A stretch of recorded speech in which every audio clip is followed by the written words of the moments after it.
El estado de la cuestión, indeterminismo e inferencia causal.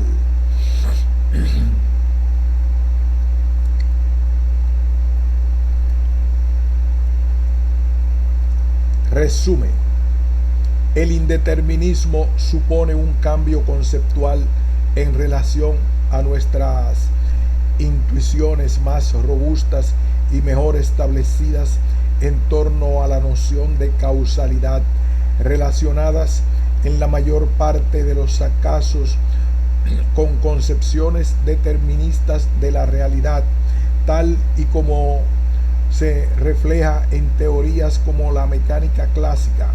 Los métodos de inferencia común (PCC) proporcionan un marco conceptual capaz de dar sentido y adaptarse a tales cambios. Aún así, persisten un buen número de problemas. Este ensayo ofrece una revisión de las principales implicaciones filosóficas en torno al PCC, así como de los argumentos más influyentes a favor y en contra de este, tanto a nivel metafísico como desde el punto de vista metodológico, en contextos indeterministas. Introducción.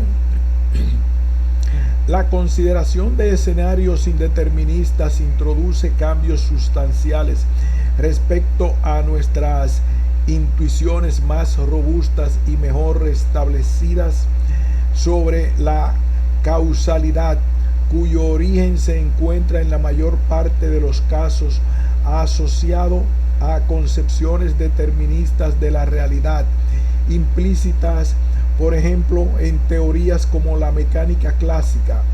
Los métodos de inferencia causal basados en la idea de causalidad probabilística, tales como el principio de causa común, PCC, proporcionan un nuevo marco conceptual capaz de dar sentido y adaptarse a tales cambios.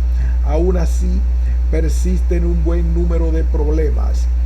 Este ensayo tiene como objeto ofrecer una revisión de algunas de las principales cuestiones filosóficas a que este tipo de herramientas de inferencia causal, y en concreto el principio de causa común PCC, se enfrenta, así como de los argumentos más influyentes a favor y en contra de este último en contextos indeterministas. Hacemos hincapié aquí además en la importancia de la distinción entre las componentes metafísica por un lado y metodológica por otro. El principio de causa común, que a nuestro modo de ver no siempre ha sido lo suficientemente apreciada. Algunos de los problemas planteados en relación con la validez o aplicabilidad del PCC, de hecho, pierden fuerza a la luz de dicha distinción. Asimismo, el presente ensayo pretende poner en perspectiva la extensa literatura generada en torno al estatus filosófico del principio de causa común a la luz de algunos avances recientes en inferencia causal, que incluyen, por ejemplo, el tratamiento matemático formal del principio de causa común por parte de la llamada Escuela de Budapest. El ensayo comienza con una breve revisión del impacto que la consideración de contextos indeterministas ha tenido sobre nuestras intuiciones en relación con la causalidad y por tanto sobre las diferentes propuestas causales basadas en esta. Se describen aquí, por ejemplo, las diferentes nociones de indeterminismo que es posible considerar y las implicaciones de cada una. El principio de causa común surge precisamente en un intento de reconciliar las nociones causales que podríamos llamar más tradicionales, ligadas a una concepción determinista de la naturaleza, con las variaciones conceptuales básicamente en forma de consideraciones probabilísticas que el indeterminismo demanda. El ensayo dedica su segunda parte a este tipo de consideraciones. Señalamos asimismo en esta segunda parte la importancia de la ya mencionada distinción entre las componentes metafísica y metodológica del principio de causa común. Esta distinción es fundamental desde nuestro punto de vista a la hora de evaluar el estatus filosófico del principio, cuestión que abordamos en la tercera y última parte del ensayo, en que se exponen los argumentos más influyentes a este respecto, así como algunos de los avances más recientes. Determinismo, indeterminismo y causalidad.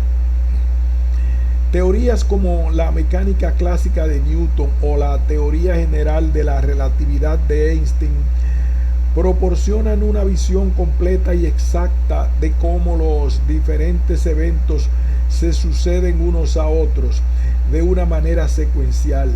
En concreto, según establecen estas teorías, ciertos eventos se siguen a partir de otros de manera invariable e ineludible. Resulta posible entonces e incluso adecuado asociar a este tipo de secuencias detalladas y continuas una estructura en forma de cadenas causales que representen a modo de hilo conductor, por así decirlo, las relaciones mismas entre unos eventos y otros. Una estructura capaz de dar cuenta incluso de que hay tras estas sucesiones de por qué se dan unas secuencias y no otras, etc. El resultado es obviamente una visión del mundo articulada en torno al orden causal que subyace en la teoría, formado por una suerte de red de cadenas causales, cada una de las cuales es posible identificar, al menos en principio, de forma precisa y detallada. El establecimiento de cadenas causales de este tipo proporciona también un modelo explicativo preciso y fiable, en tanto que capaz de identificar inequívocamente el origen de cada evento observado, haciendo referencia a su causa interior. La estructura causal que acabamos de describir es obviamente determinista. La pregunta surge, por tanto, si es posible en este contexto hablar de indeterminismo. Y si lo es, ¿en qué sentido es así? Es decir, ¿cómo puede tener cabida dentro de esta idea la causalidad determinista en un comportamiento indeterminista? Para poder responder a estas preguntas es necesario distinguir antes que nada entre dos tipos de indeterminismo fundamentalmente diferentes. En primer lugar, es fácil ver que, a pesar de disponer de una teoría que, como en el caso de la mecánica clásica, proporciona una visión causal determinista en la que los eventos se suceden unos a otros de forma precisa e invariable a través de las ecuaciones dinámicas correspondientes. Esto no es suficiente para poder establecer una determinada cadena causal asociada a una secuencia de eventos específicos. Para ello es necesario, además, proporcionar las condiciones iniciales o condiciones de contorno, a partir de las cuales se aplican las ecuaciones en cuestión. En otras palabras, si bien son las ecuaciones deterministas de una teoría como la mecánica clásica las que permiten una interpretación causal de esta en términos de cadenas causales formadas por sucesiones invariables de eventos, su aplicación a casos particulares requiere establecer un conjunto de condiciones iniciales de partida que, por decirlo de alguna manera, permitan poner en marcha el algoritmo determinista que proporcionan dichas ecuaciones. Es en nuestra incapacidad de especificar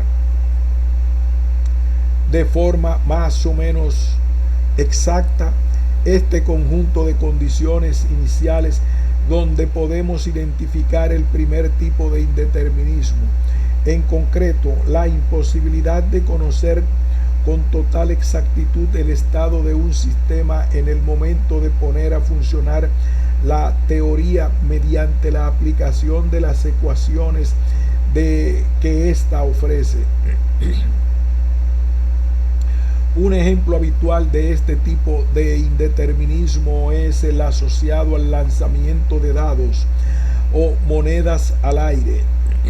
Dadas las ecuaciones de la mecánica clásica que gobiernan el movimiento de un sólido rígido, la incertidumbre en el resultado del lanzamiento de una moneda cara o cruz al 50% se debe simplemente al hecho de que no somos capaces de especificar con total precisión el estado de la moneda en el momento del lanzamiento, ángulo de lanzamiento e impulso, masa de la moneda y su forma exacta, altura desde la que se lanza la moneda y altura a la que cae, etc. Este primer tipo de indeterminismo está, por tanto, asociado a una falta de información, a una ignorancia acerca del estado inicial de un sistema. Esta postura presupone claramente que de ser capaces de tener acceso epistémico a todos los detalles de un sistema físico en un momento determinado, el indeterminismo desaparecería. Este sería, por ejemplo, el caso del famoso demonio de Laplace, cuya capacidad de acceso al estado de un sistema en todo detalle le permite predecir o retrodecir cualquier evento que pudiera suceder o que haya sucedido. Dicho de otro modo, bajo este planteamiento el mundo sigue siendo fundamentalmente determinista, como por cierto muestran las teorías a través de sus ecuaciones, a pesar de no poder predecir el resultado exacto de algunos eventos, siempre debido a nuestra incapacidad para acceder a toda la información asociada al estado de un sistema en un momento determinado. Este tipo de indeterminismo es, por tanto, de origen completamente epistémico, reducible, al menos teóricamente, y en absoluto fundamental, y es del todo compatible evidentemente con una concepción determinista de la causalidad. Existe, sin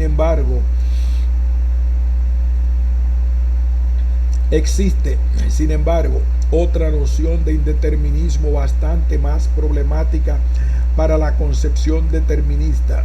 Surge del hecho de que parece imposible en algunos casos predecir con exactitud la evolución de un sistema o, lo que es lo mismo, el resultado de un experimento, al margen de nuestras capacidades para el acceso epistémico a la información asociada a este.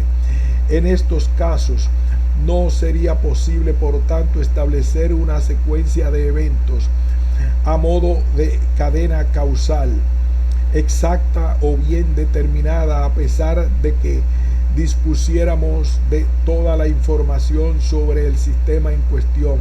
Este tipo de indeterminismo es el que habitualmente se tiene por característico de la mecánica cuántica. En su interpretación más extendida, la llamada interpretación ortodoxa, la mecánica cuántica asocia a todo sistema físico un indeterminismo fundamental inherente al sistema en cuestión. Un ejemplo típico de este comportamiento indeterminista es la desintegración de isótopos radiactivos. En estos casos, la teoría no permite predecir con exactitud el momento en que el núcleo de un átomo inestable, un isótopo, pongamos de tritio, acabará por desintegrarse como consecuencia de emisiones radiactivas. Lo que sí proporciona la mecánica cuántica es una estimación probabilística de la desintegración del isótopo mediante su llamada vida media, unos 12.3 años en el caso del tritio. En otras palabras, el proceso de desintegración de un átomo por emisión de radiación es un proceso fundamentalmente estocástico o indeterminista. Este tipo de indeterminismo no tiene, por tanto, su origen en nuestras limitaciones epistémicas. La falta de información con relación a las condiciones iniciales o las imprecisiones de nuestros aparatos y métodos de medición. Podríamos decir que es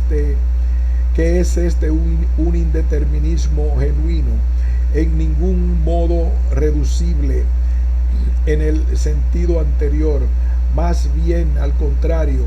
El hecho de que algunos sistemas físicos presenten este tipo de indeterminismo irreducible apunta a una visión del mundo radicalmente diferente a la descrita anteriormente y hasta cierto punto irreconciliable. Se hace necesaria, por tanto, una revisión del concepto de causalidad, de forma que sea posible adecuarlo a contextos genuinamente indeterministas como el que acabamos de describir. Desde luego, no parece apropiado ya apelar a cadenas causales o a secuencias de eventos que se siguen unos a otros de forma invariable. Necesitamos más bien replantearnos en la medida de lo posible la relación entre causalidad y determinismo y revisar nuestras intuiciones con el fin de reformular la noción de causalidad de forma que dé concepto de causalidad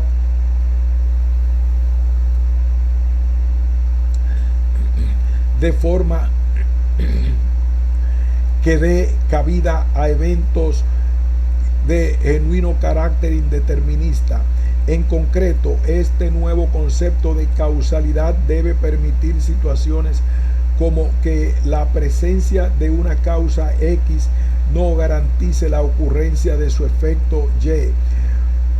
Dicho de otra manera, con indeterminismo de por medio, las relaciones causales no pueden demandar la presencia de la causa para la ocurrencia del efecto y deben permitir asimismo que de la ocurrencia de una causa no se siga invariablemente la ocurrencia del efecto correspondiente. La presencia de una causa, por tanto, no es necesaria y, a diferencia del caso determinista, tampoco es suficiente para que se dé el efecto correspondiente. Consideraciones como las anteriores dan lugar a la idea de causalidad probabilista, muy sucintamente en el marco de la causalidad probabilista, la relación causal entre el evento X y otro evento Y se refleja en una dependencia probabilística entre ambos, es decir, la probabilidad de que ocurra el evento Y. El evento X es básicamente diferente en función de si el evento Y también ocurre. P de X entre Y contrario a PX, donde P de X entre Y representa la probabilidad condicional de que el evento X ocurra, dado que el evento Y también lo hace. A la luz de este nuevo concepto de causalidad aparecen diversas propuestas de inferencias y descubrimiento causal en las que el concepto de probabilidad y el cálculo de probabilidades desempeñan un papel fundamental. El principio de causa común, PCC, propuesto originalmente por Hans Reichenbach, es una de las más significativas. El principio de causa común de Reichenbach. Hans Reichenbach introduce el principio de causa común PCC por vez primera en su libro The Direction of Time en 1956. En origen, la formulación de PCC no estaba dirigida a la inferencia causal per se. Reichenbach trataba de derivar más bien apelando al orden causal que el principio propone, la dirección del tiempo. El cometido, repetimos, el principio de causa común de Reichenbach. Hans Reichenbach introduce el principio de causa común PCC por vez primera en su libro The Direction of Time en 1956. En origen, la formulación del principio de causa común no estaba dirigida a la inferencia causal per se. Reichenbach trataba de derivar más bien apelando al orden causal que el principio propone, la dirección del tiempo. El cometido del principio, en otras palabras, era resolver el problema de la flecha del tiempo, apelando, eso sí, a consideraciones causales. Fue este contenido causal del principio, sin embargo, lo que acabó perdurando, quizás debido a la evidente fuerza intuitiva de este, quizás por su pretendido poder explicativo. De forma muy resumida, el principio de causa común establece que toda correlación tiene una explicación causal, ya sea en términos de una relación causal directa entre los eventos que se hayan correlacionados o en términos de una causa común a ambos. El conocido ejemplo del barómetro, cuyas lecturas están en correlación con la aparición o no de diferentes fenómenos meteorológicos, cielos claros y despejados con nubes, viento, lluvia, etc., es útil para ilustrar el significado de la idea de causa común. Evidentemente, y a pesar de la correlación observada, no es el barómetro el que con su funcionamiento causa la aparición de los diferentes fenómenos atmosféricos. Diríamos más bien que tanto las lecturas del barómetro como la aparición de dichos fenómenos se deben a una causa común a ambos, como es el valor de la presión atmosférica. De otro modo, la correlación entre las lecturas de un barómetro y la aparición de ciertos fenómenos atmosféricos se explica a partir de las variaciones de la presión atmosférica que actúa como causa común. Por tanto, según el principio de causa común, hallada una correlación entre dos eventos, entre dos tipos de eventos más bien, si ésta no responde a una relación causal directa entre ellos, entonces debemos suponer que existe una causa común a ambos, que además explicaría la correlación misma.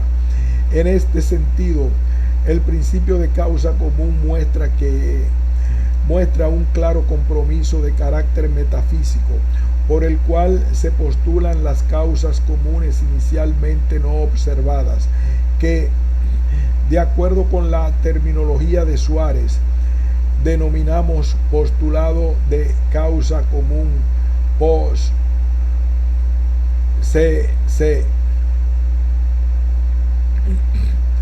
Reichenbach, sin embargo, no solo apunta a consideraciones de carácter metafísico como las expresadas por el post-CC, sino que proporciona además un criterio específico para identificar o caracterizar las causas comunes postuladas mediante las siguientes relaciones probabilísticas.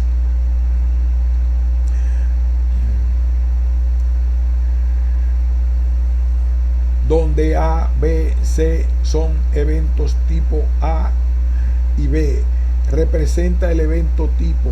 El evento A y el evento B tienen lugar de forma conjunta y C es el complemento de C', que representa la no ocurrencia del evento C.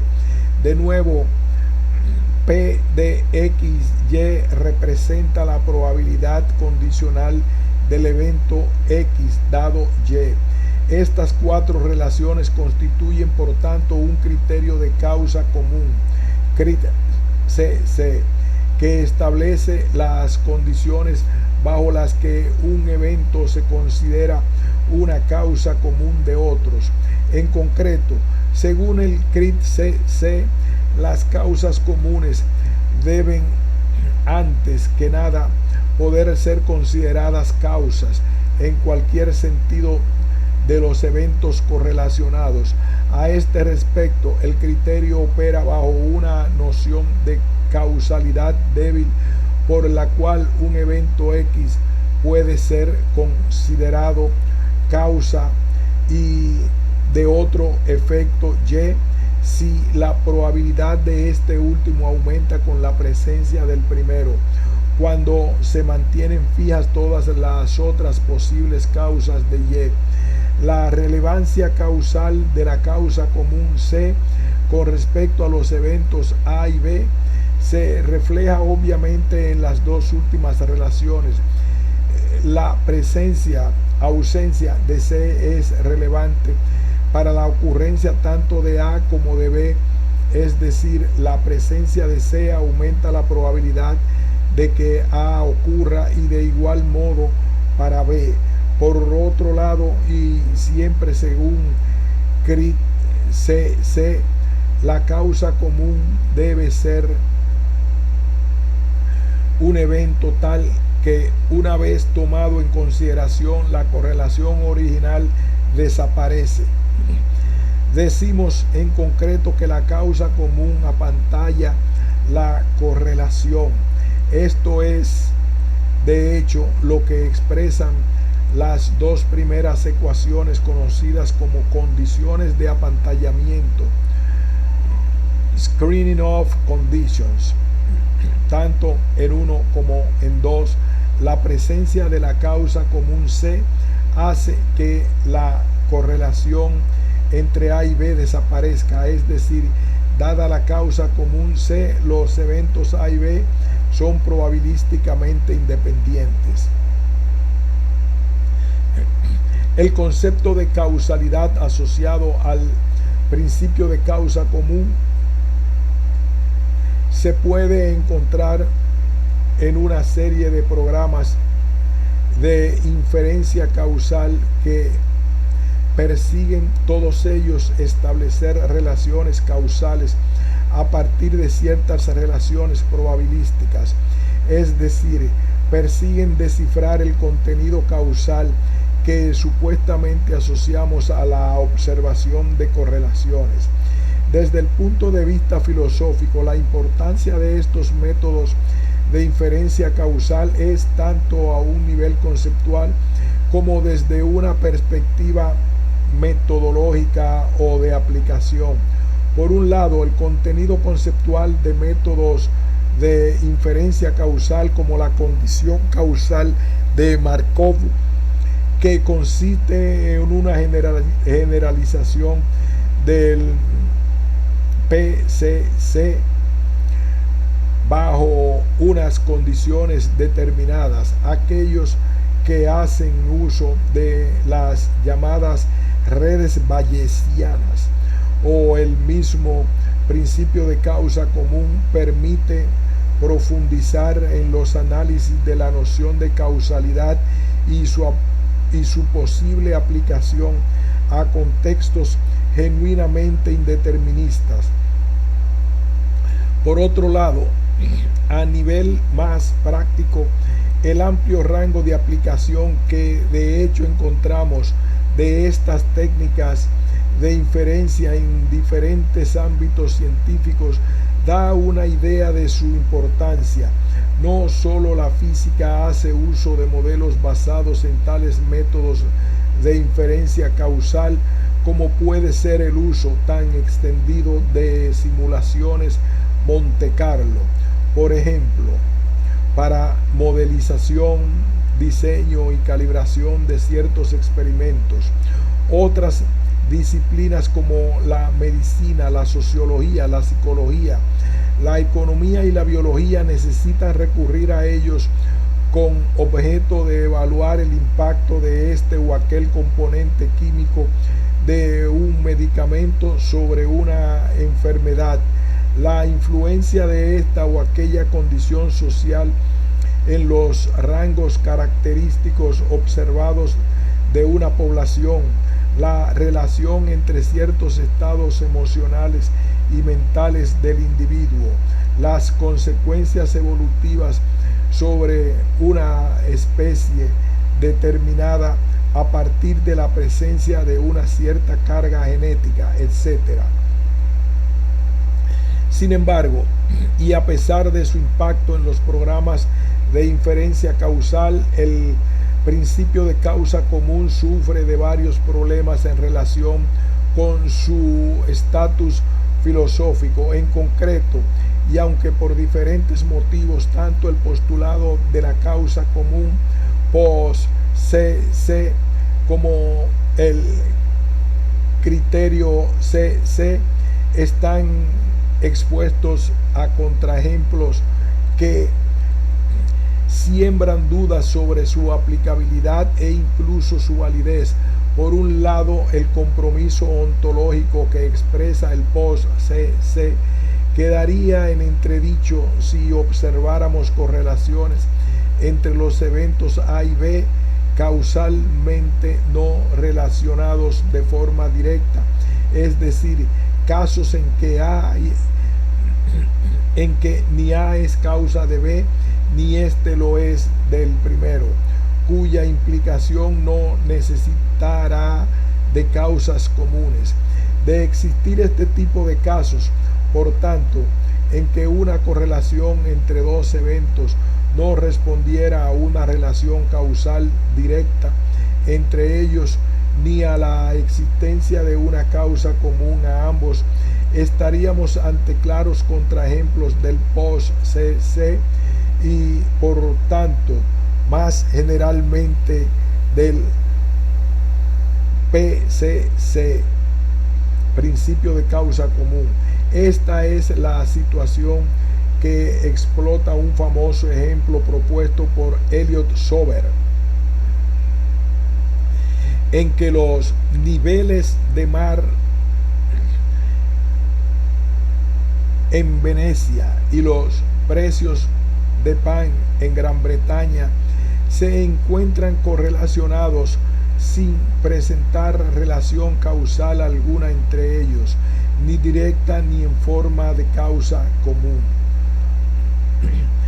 En cuanto al criterio de causa común, los problemas surgen de hecho de que éste no parece proporcionar condiciones ni necesarias ni suficientes para poder hablar de causas comunes. Debemos preguntarnos, por tanto, bajo qué condiciones es posible su aplicación. El caso de la adecuación o aplicabilidad del criterio de causa común para la inferencia causal ha sido ampliamente debatido, lo que ha dado lugar a una extensa literatura en la que el consenso más generalizado es que el criterio de causa común no puede ser tomado como condición suficiente, ni tampoco necesaria, por cierto, para la identificación de causas comunes. Los argumentos más extendidos en este sentido apelan a casos concretos en los que ciertos eventos, a pesar de satisfacer las condiciones 1 o 4 impuestas por el criterio de causa común, no pueden ser considerados causas comunes. Un ejemplo sencillo de este tipo de situaciones es la observación de un efecto común a dos eventos correlacionados. A un lado, la posibilidad de aplicar el criterio de causa común como condición suficiente para la identificación de causas comunes, nos queda la opción de proceder a la inversa por eliminación, descartando como causa común todo aquel evento que no satisfaga las condiciones impuestas por el criterio. Para ello es necesario mostrar que el criterio de causa común constituye una condición necesaria para la noción de causa común. Dicho de otra forma, solo si consideramos que una causa común C debe satisfacer necesariamente las relaciones 1-4, podemos concluir de la violación de alguna de ellas por parte de un evento X que el evento en cuestión no es una causa común. La fuerza operativa del principio claramente se debilita en este caso, aunque a pesar de ello, por otro lado, podríamos seguir apelando al principio de causa común como un método útil para la inferencia causal.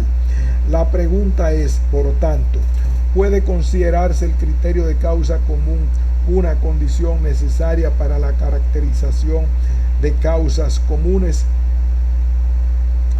Las diferentes respuestas que se han dado en la literatura a esta pregunta proporcionan un interesante mapa de las diferentes actitudes en torno al significado, fiabilidad metodológica o capacidad predictiva de una variedad de programas de inferencia causal que hacen uso, ya sea directa o indirectamente, de las intuiciones contenidas en el principio de causa común. Y es precisamente en contextos de indeterminismo genuino donde se dirimen estas cuestiones y donde las diferentes posturas muestran sus diferencias más notables. El principio de causa común en contextos indeterministas. Consideremos el ejemplo propuesto originalmente por Bass van Fraassen, en que un átomo inestable se desintegra dando lugar a dos subproductos como resultado. Si suponemos la conservación del momento, los dos subproductos resultantes de la desintegración se dispersarán de modo que el momento lineal resultante iguale al momento inicial del sistema, obviamente nulo si es el átomo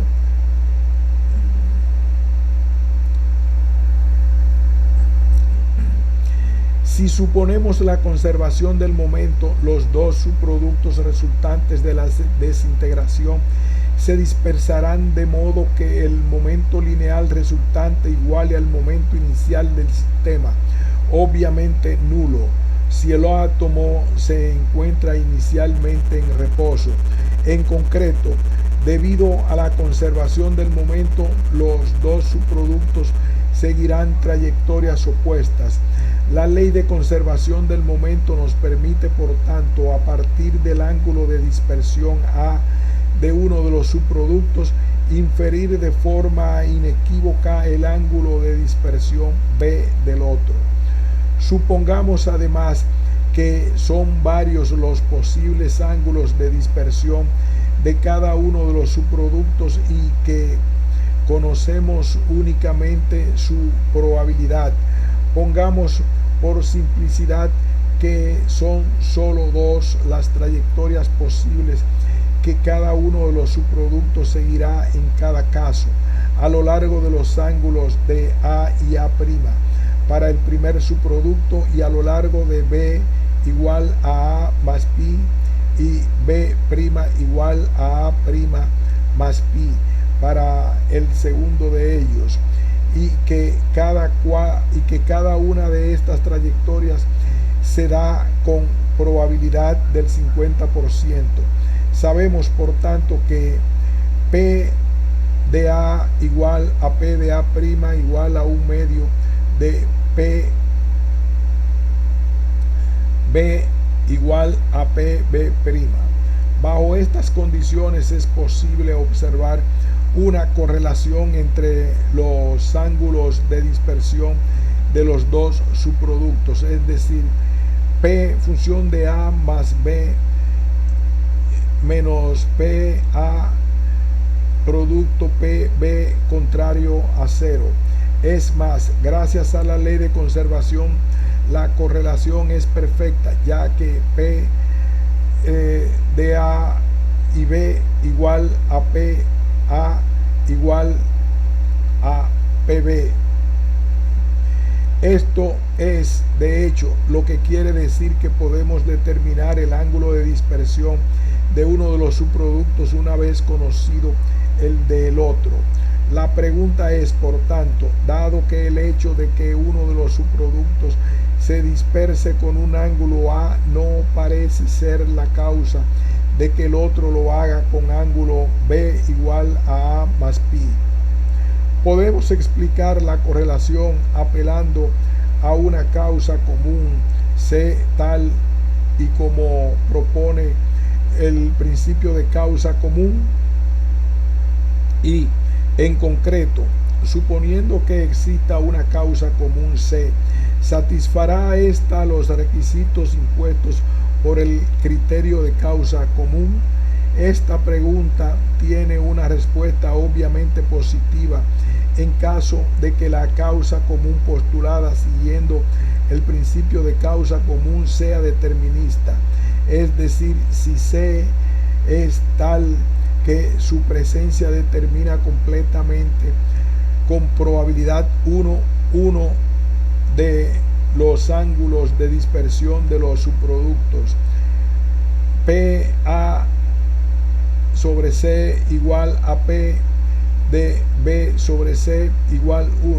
En tal caso, como es fácil ver, las condiciones 1 a 4 impuestas por el criterio de causa común quedarían satisfechas.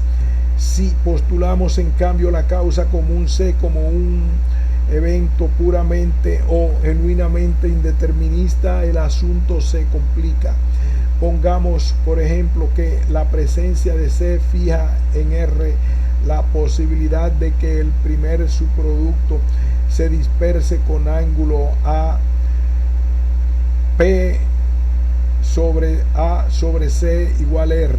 Si esto es así, podemos saber con toda certeza, dada la ley de conservación del momento, que la probabilidad de que el ángulo de dispersión B del segundo subproducto es también R. En primer lugar, la conclusión quizás más radical que se puede extraer de tales ejemplos pasa por rechazar por completo el principio de causa común tanto en su propuesta metafísica, el post-causa común, como a nivel metodológico, el criterio de causa común. Esta es, de hecho, la postura que el mismo Van Fraasen defiende. El, a la postre, muy influyente argumento que encontramos en su Charybdis of Realism. Van Fraasen es un buen ejemplo de las implicaciones sobre el estatus del principio de causa común que, según Van Fraasen, tienen el considerar sistemas genuinamente indeterministas. Muy brevemente, en este ensayo se identifica por vez primera la idea de causa común contenida en el principio de causa común con la de variable oculta, que aparece en la derivación de las desigualdades de Bell en el contexto de las correlaciones Einstein-Podolsky-Rosen, EPR. Como es bien sabido, el teorema de Bell muestra que no es posible construir teorías de variables ocultas locales como las que, en opinión de Van Fraasen, sugieren las causas comunes postuladas por el principio de causa común, capaces de dar cuenta de las correlaciones entre ciertas propiedades como el spin o el estado de polarización propias de partículas distantes que forman parte de un estado cuántico entrelazado. Estas son precisamente las llamadas correlaciones EPR, correlaciones que, por cierto, no solo predicen correctamente la mecánica cuántica, sino que han sido testadas experimentalmente con cierto éxito. La conclusión de Van Fraasen es que estas correlaciones no responden a estructura causal alguna y que el principio de causa común, por tanto, debe ser abandonado por completo. En resumen, a partir del hecho de que las causas comunes deban satisfacer el criterio sugerido por Reichenbach, es decir, aceptando el criterio de causa común, Van Fraasen concluye que la idea de causa común no es adecuada para explicar ciertas correlaciones. Esto es sin duda suficiente para rechazar el compromiso metafísico que supone el postulado de causa común post-causa común. En segundo lugar, encontramos propuestas menos radicales que, si bien sugieren que el principio de causa común, tal y como lo refiere Reichenbach, no es aplicable a contextos indeterministas, sí retienen la idea de causa común como válida y útil para el descubrimiento causal. Este tipo de propuesta, por tanto, centrarán sus esfuerzos en reformular en la medida de lo posible el criterio para la caracterización de causas comunes. Rechazarán que éstas deban ser caracterizadas mediante el criterio de causa común, si bien mantendrán intacto el post-causa común. El objeto de tal reformulación es claramente el ofrecer cabida a casos como el del ejemplo anterior, lo que se conseguirá al relajar los requisitos necesarios impuestos sobre la idea de causa común, es decir, se trata de debilitar el criterio de causa común con el fin de ampliar la aplicación del criterio resultante a contextos genuinamente indeterministas.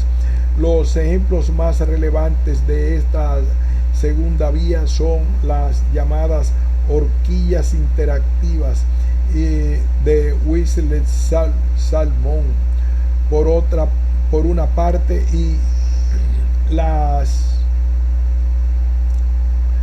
horquillas generalizadas de Nancy Cartwright por otra. Así, tanto Salmon como Cartwright no ven mayor dificultad en ejemplo del átomo que hemos visto anteriormente. En efecto, dado un sistema como el átomo desintegrándose, que responde a un comportamiento causal genuinamente indeterminista y que sugiere la existencia de una causa común, asimismo indeterminista, nada hace suponer que debamos exigir que ésta satisfaga las condiciones impuestas por el criterio de causa común. Más bien al contrario, ya que según Salmon y Cartwright, el criterio de causa común resulta demasiado restrictivo y no es, por tanto, adecuado en estos casos. No es necesario entrar aquí en los detalles de las propuestas de Salmon y Cartwright. Bastará con insistir en que la idea fundamental para ambos consiste en que, de hecho, y tal como postula el principio de causa común, toda correlación, incluidas aquellas correlaciones que aparecen en contextos indeterministas genuinos, tiene una explicación causal, bien en términos de causa directa entre los eventos correlacionados, bien en términos de una causa común a ambos. Por otro lado, la principal diferencia entre las propuestas de Salmon y Cartwright se halla en el grado de generalización que alcanzan los nuevos criterios propuestos o de grado de debilitación a que cada uno de ellos somete al criterio de causa común.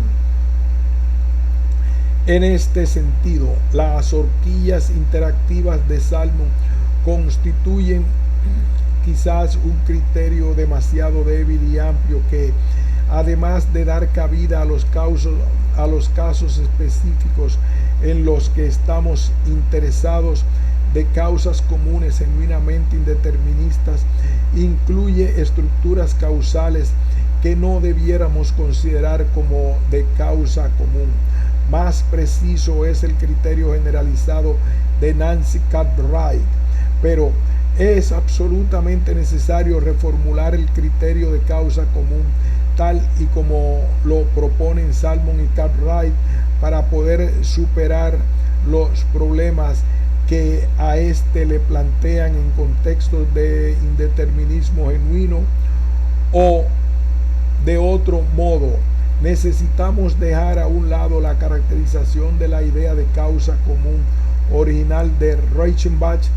La respuesta a estas preguntas no tienen por qué ser afirmativa siempre que estemos preparados a optar por una vía alternativa que consistiría en insistir tras un análisis detallado de las presuposiciones y compromisos, tanto conceptuales como formales, del principio de causa común en que éste al completo, es decir, la conjunción del post causa común y el criterio de causa común es válido y aplicable incluso en contextos indeterministas.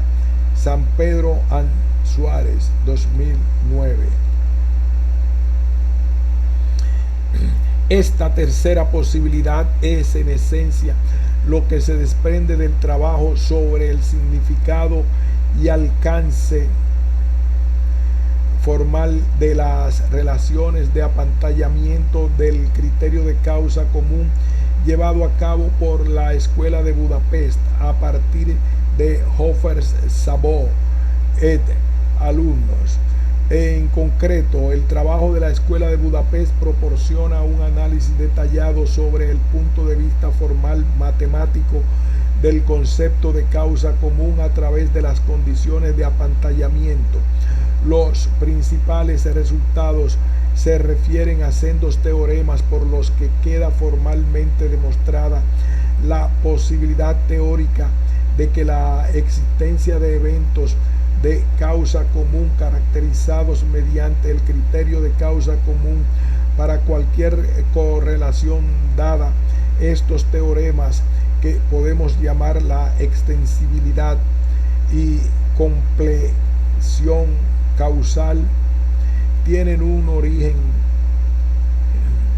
en su origen la intuición de que siempre es posible ampliar nuestro campo inicial de eventos con la intención de hallar nuevos eventos que, una vez considerados, nos puedan proporcionar una mejor explicación.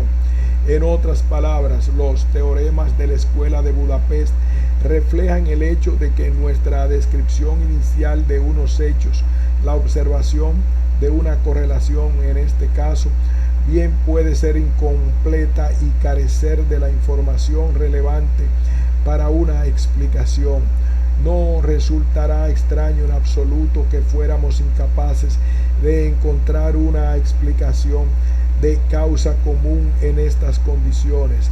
Sería de hecho bastante esperable. A pesar de ello, la intuición es que si parece posible en todo caso ampliar nuestras consideraciones, recabar una mayor información y todo ello en medida suficiente para dar una explicación del tipo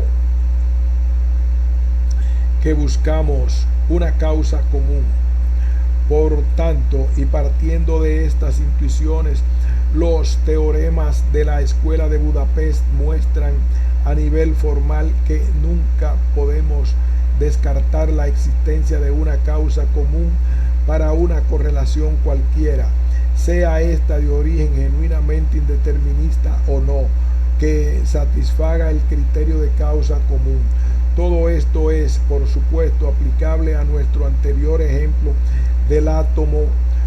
En este caso, sin embargo, es necesario observar que todo evento causa común C que cumpla las relaciones de apantallamiento deberá forzosamente operar de forma completamente determinista.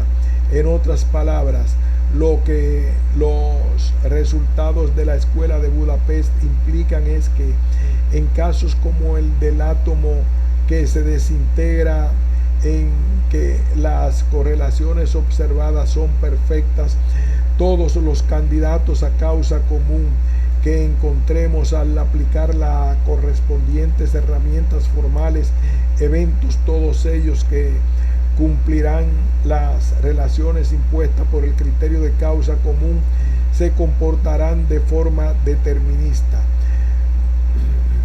Parecemos estar, por lo tanto, ante una herramienta formal que permite una defensa aparentemente definitiva del principio de causa común. A la luz de estos resultados, no solo parece posible rebatir los argumentos más radicales en contra del principio de causa común, como en el caso de Van Fraassen, sino que ni tan siquiera parece ya necesario dejar a un lado la propuesta original de Reichenbach para la caracterización de las causas comunes, como Screen, Salmon y Cartwright. El asunto resulta algo más complejo, sin embargo, dados los problemas a que se enfrenta el programa Reichenbachiano de la Escuela de Budapest. Las dificultades vienen de la mano de la alta sofisticación matemática y formal en que se apoyan los resultados mencionados. En pocas palabras, los teoremas de la extensibilidad y compleción causal están expuestos a severas carencias de carácter interpretativo, en tanto que los eventos que involucran más allá de la información ya disponible inicialmente no dejan de ser puro artificio formal en muchos casos. Interpretar físicamente y de forma adecuada los eventos de causa común que resultan como consecuencia de la aplicación de los teoremas de extensibilidad y complexión causal. La aplicabilidad y utilidad práctica de los resultados de la Escuela de Budapest puede verse, por tanto, severamente reducida, y A causa de ello, tampoco parece ya tan claro que podamos seguir manteniendo el criterio de causa común como condición necesaria, al menos para la caracterización de causas comunes. Esto nos lleva a una cuarta y última opción, que consistiría, siguiendo a John Williamson, en tomar el principio de causa común simplemente como un principio guía metodológico para la inferencia causal en casos concretos. Esta es, de algún modo, la forma en que buena parte de las prácticas científicas que aplican métodos de inferencia causal, tales como el principio de causa común o similares, se acercan a ellos. Se trata, por tanto, de insistir en el rango específico de aplicación de la vertiente metodológica del principio de causa común a ciertos casos, experimentos, etc., cuyas peculiaridades permiten realizar la correspondiente inferencia causal de forma fiable. El conocimiento causal así obtenido constituirá a su vez la base sobre la que poder aplicar el nuevo principio de causa común con ciertas garantías. Esta forma de proceder está, por supuesto, bastante más expuesta a errores en las inferencias, como ocurre, por ejemplo, ante la carencia de suficiente información causal. Sin embargo, el que debamos apoyarnos en un método de prueba-error no deja de permitir avances en el conocimiento causal, como de hecho ocurre en la mayor parte de los casos. Departamento de Lógica y Filosofía de la Ciencia, Universidad del País Vasco, Carlos Santamaría Centroa.